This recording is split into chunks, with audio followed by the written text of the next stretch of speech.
Buenos días. El día de hoy les vamos a explicar el tema de los contratos bancarios en Colombia.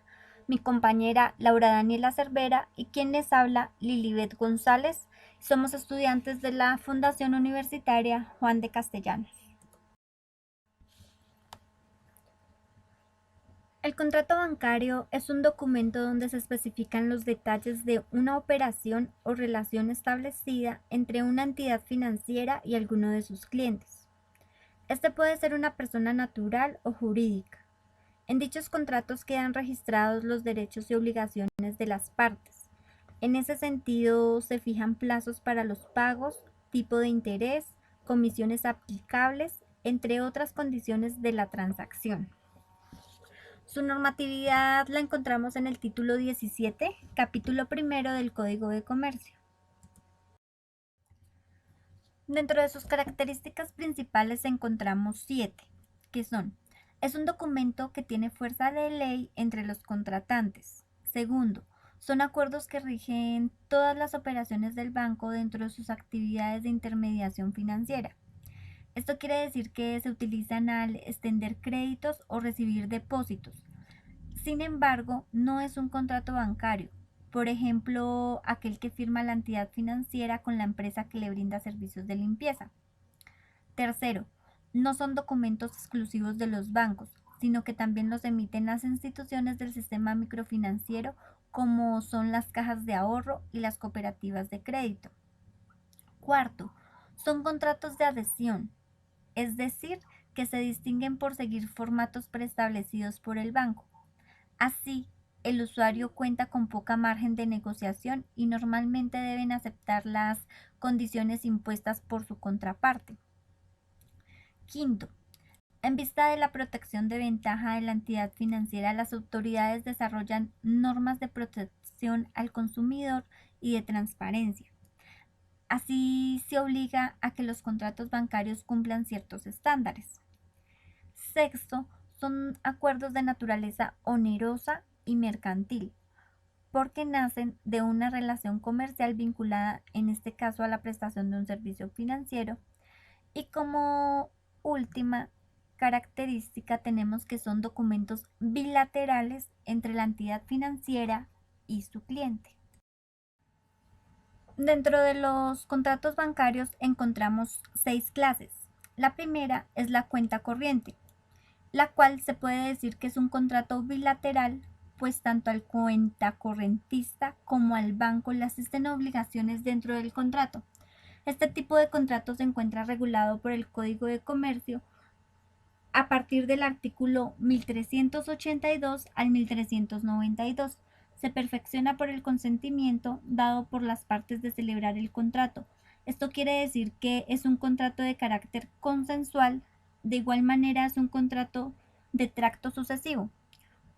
Puede darse también la figura de la cuenta colectiva, que no es más que la cuenta corriente a nombre de varias personas, en la cual de los dineros depositados pueden disponer cualquiera de las personas que figuran como titulares de la cuenta, salvo pacto en contrario. La segunda clase es el depósito a término fijo. Cuando hablamos de depósito, inmediatamente pensamos en un banco y en una suma de dinero que se deposita en una cuenta en el banco y que no puede ser retirada sino después de determinado tiempo. Su característica fundamental es el plazo estipulado por las partes o el preaviso necesario para poder disponer u obtener la restitución del dinero. Otra característica es el ser remunerado, pues esta figura jurídica reporta utilidades para el depositante por el solo hecho de tener el dinero, por el tiempo estipulado depositado en la entidad bancaria.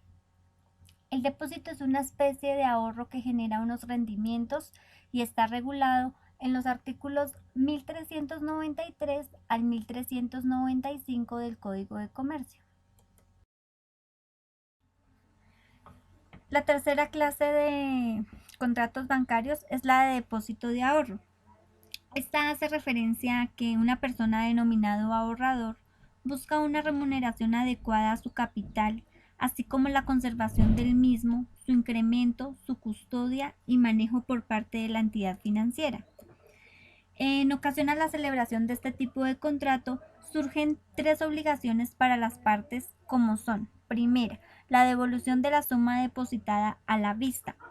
En esta se aplica el concepto de soberanía monetaria aplicada al principio del poder liberatorio de la moneda, el cual le permite a la institución financiera satisfacer sus obligaciones de devolver lo recibido, entregando una cantidad de especies monetarias de curso legal formalmente iguales al monto inicial depositado. La segunda es la custodia de los recursos depositados. Este concepto deriva de la actividad constitucional protegida en el constante manejo, aprovechamiento e inversión de los recursos captados del público y que da garantía de los mecanismos legales y de la seriedad de las entidades autorizadas a realizar intermediación financiera.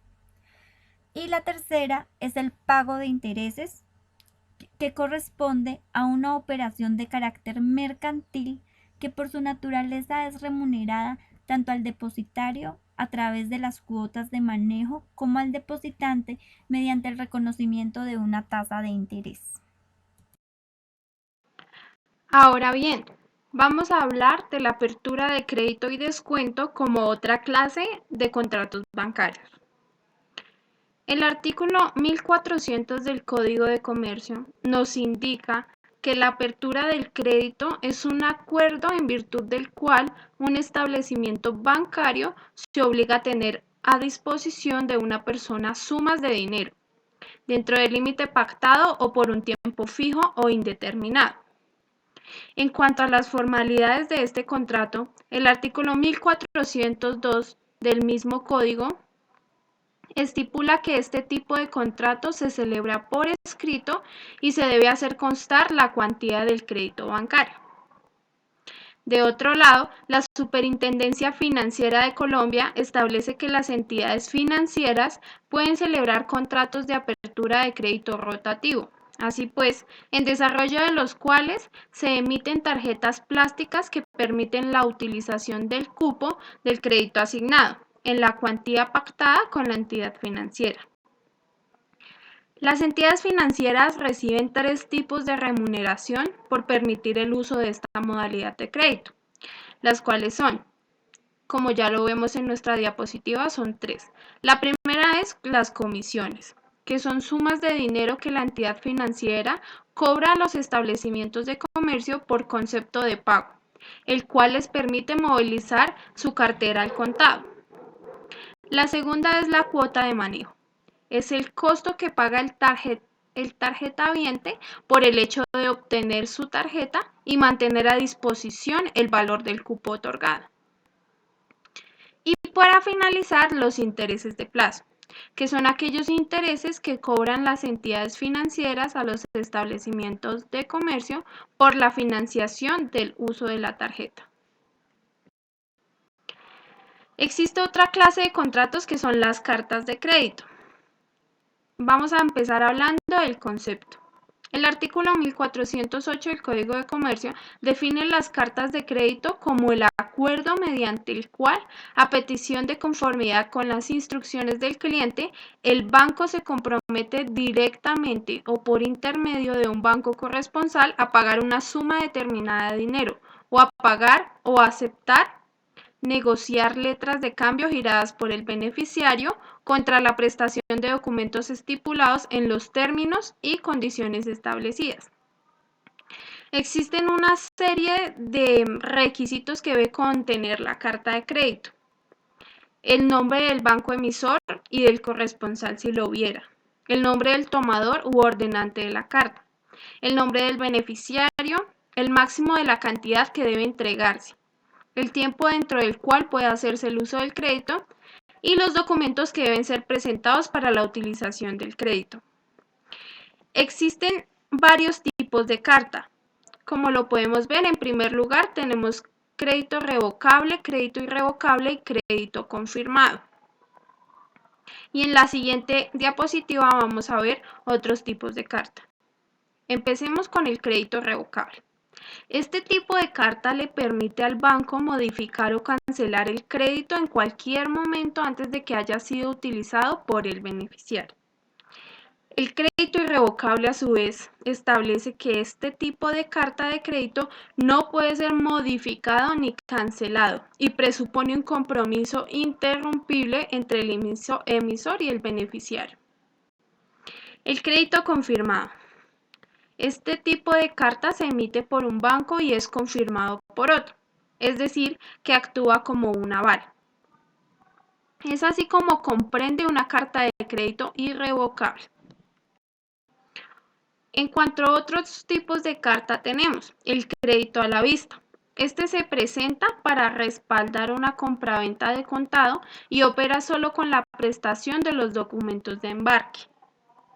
El crédito de aceptación, a su vez, estipula que es una carta de crédito de financiación en la que el comprador adquiere una responsabilidad de pago con la entidad bancaria, la cual aporta fondos para pagar la mercancía.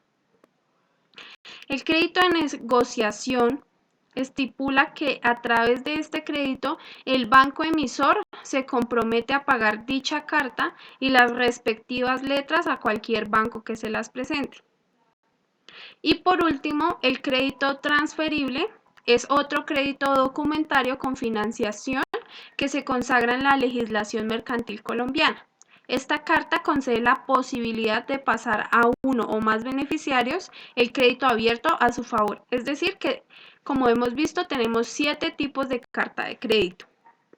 Para finalizar y no ser menos importante por esto, tenemos las cajillas de seguridad, estableciendo el artículo 1416 del Código de Comercio que los establecimientos bancarios pueden celebrar el contrato de cajillas de seguridad para la guarda de bienes. El servicio de cajas de seguridad obliga a la institución que la presta a responder por la integridad de las cajas y mantener el acceso a ellas en los días y horas señaladas en el contrato. En cuanto a la naturaleza jurídica de este contrato, entendemos que no es un contrato de depósito, es muy diferente, ya que el banco no ostenta la calidad de depositario, es un simple arrendatario de la caja de seguridad. La renta de este se cobra anualmente y se paga por adelantado. Este es un tipo de contrato mercantil de carácter bilateral, oneroso, ya que se debe pagar a la entidad bancaria por el uso de la cajilla. Esperemos que haya sido de mucho agrado nuestra exposición y cualquier duda la resolveremos en clase. Muchas gracias. Llegamos a la conclusión que el contrato bancario es un reglamento escrito que va ligado a cualquier producto financiero o de servicio que ofrezca cualquier entidad bancaria, por lo tanto se tiene que seguir al pie de la letra, ya que contiene información puntual sobre el producto, pagos y obligaciones que tienen que seguir ambas partes, ya sea la entidad o el cliente.